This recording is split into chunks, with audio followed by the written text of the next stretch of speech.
Scheme की जोर पकड़ती मांग के बीच केंद्र सरकार ने बड़ा ऐलान किया है। बता दें कि सरकार ने नई पेंशन स्कीम की जगह सरकारी कर्मियों के लिए यूनिफाइड पेंशन स्कीम यानी एकीकृत पेंशन योजना लॉन्च करने का फैसला किया है।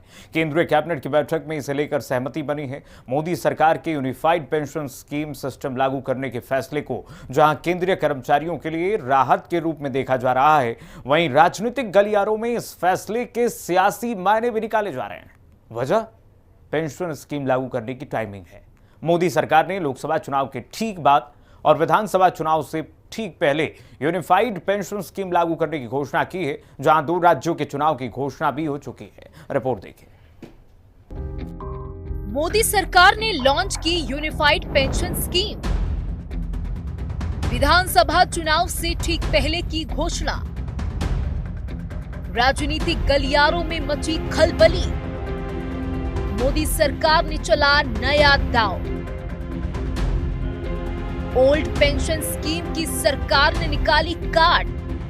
प्रधानमंत्री श्री नरेंद्र मोदी जी की अध्यक्षता में यूनियन कैबिनेट ने यूनिफाइड पेंशन स्कीम को अप्रूव किया है, इसको अनुमोदित किया है और ये स्कीम अभी आने वाले समय में लागू होगी। अश्योर्ड पेंशन का जो अमाउंट है that will be the average of basic pay of 12 months before superannuation, उसका 50% होगा। सेकेंड पिलर इस यूपीएस का है अश्योर्ड फैमिली पेंशन। किसी भी कर्मचारी के डिमाइज से पहले इमीडिएटली पहले जो पेंशन थी अमाउंट था उसका 60% मिलेगा एम्प्लॉय के डिसीज्ड एम्प्लॉय के स्पाउस को। थर्ड पिलर है अश्योर्ड मिनिमम पेंशन। कई बार देखा कि सर्विस कम होती है और कंट्रीब्यूशन जितना हुआ है उससे एक सफिशिएंट अमाउंट नहीं मिल पाता था और ये अपने आप में एक बड़ा विषय था केंद्र सरकार के कर्मचारियों का और एनपीएस में जुड़े सभी कर्मचारियों का।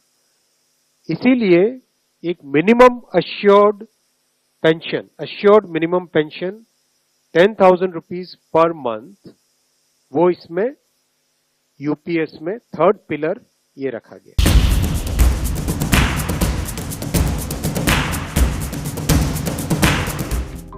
ओल्ड पेंशन स्कीम देश भर में एक बड़ा मुद्दा था, जिसको लेकर राजनीतिक पार्टियां अपने अपने हिसाब से इसका उपयोग कर रही थी। किसी को इसका फायदा हुआ तो किसी को खामियाजा भी भुगतना पड़ा। बता दें कि ओल्ड पेंशन स्कीम का मुद्दा उत्तर प्रदेश के विधानसभा चुनाव में पहली बार उठा था। उस वक्त समाजवादी पार्टी ने अपने मैनिफेस्टो में न्यू पेंशन स्कीम को रद्द करने की घोषणा की थी। यूपी में चुनावी घोषणा के बीच 2022 में राजस्थान सरकार ने ओल्ड पेंशन स्कीम लागू करने का फैसला कर दिया। यूपी में इसका असर दिखा और समाजवादी पार्टी की सीटों में बढ़ोतरी हुई। इसके बाद कर्नाटक, हिमाचल और मध्य प्रदेश से लेकर राजस्थान तक के विधानसभा चुनावों में ये मुद्दा छाया रहा। 2022 में ओल्ड पेंशन स्कीम की वजह से हिमाचल में कांटे की लड़ाई में बीजेपी चुनाव हार गई और बता दें कि लोकसभा में भी ये मुद्दा गर्म था और कहीं न कहीं कई सीटों को प्रभावित भी किया। एकीकृत पेंशन योजना से जुड़ी खास बातें। कम से कम 50% निश्चित पेंशन। कर्मचारी की सेवा के दौरान मृत्यु होने पर फैमिली पेंशन। 10 साल तक की सेवा में 10,000 रुपए प्रति माह पेंशन।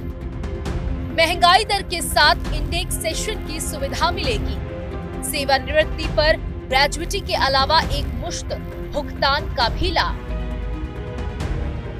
यूनिफाइड पेंशन स्कीम लागू करने की घोषणा के बाद पीएम मोदी ने सोशल मीडिया एक्स पर पोस्ट करते हुए लिखा कि देश के प्रगति के लिए कठिन परिश्रम करने वाले सभी सरकारी कर्मचारियों पर हमें गर्व है। यूपीएस इन कर्मचारियों की गरिमा और आर्थिक सुरक्षा को सुनिश्चित करने वाली है। ये कदम उनके कल्याण और सुरक्षित भविष्य के लिए हमारी सरकार की प्रतिबद्धता को दर्शाता है। वहीं यूपी के मुख्यमंत्री योगी आदित्यनाथ ने इस फैसले का सम्मान किया और सोशल मीडिया एक्स पर पोस्ट करते हुए लिखा कि 140 करोड़ देशवासियों के जीवन को सुगम बनाने हेतु सतत समर्पित प्रधानमंत्री मोदी के नेतृत्व में आज केंद्रीय मंत्रिमंडल द्वारा यूनिफाइड पेंशन स्कीम को दी गई मंजूरी अभिनंदनीय है। और साथ ही केंद्रीय मंत्री जितिन राम मांझी ने कहा कि हमारे 25 लाख कर्मचारियों को फायदा मिलेगा। अगर इस पर राज्य सरकारें राजी हो जाएं तो 90 लाख कर्मचारियों को इससे फायदा मिले। ये नरेंद्र मोदी का एक ऐतिहासिक कदम है। परिश्रम को उन्होंने उचित दाम देने का काम किया। 30 लाख हमारे कर्मचारियों को फायदा मिलेगा। अगर राज्य सरकारें एग्री हो जाए इस पर तो 90 लाख कर्मचारियों को इससे फायदा मिलेगा। ये एक ऐतिहासिक कदम है नरेंद्र भाई मोदी जी का, और परिश्रम को उन्होंने उचित मुआवजा उचित दाम देने का काम किया है। इसके लिए हम लोग सब नरेंद्र भाई मोदी जी के प्रति आभार व्यक्त करते हैं। यूनिफाइड पेंशन स्कीम लागू होने से करीब 23 लाख केंद्रीय कर्मचारियों को फायदा होगा। इन कर्मचारियों के पास अब न्यू पेंशन स्कीम और यूनिफाइड पेंशन स्कीम में से किसी एक को चुनने का विकल्प होगा।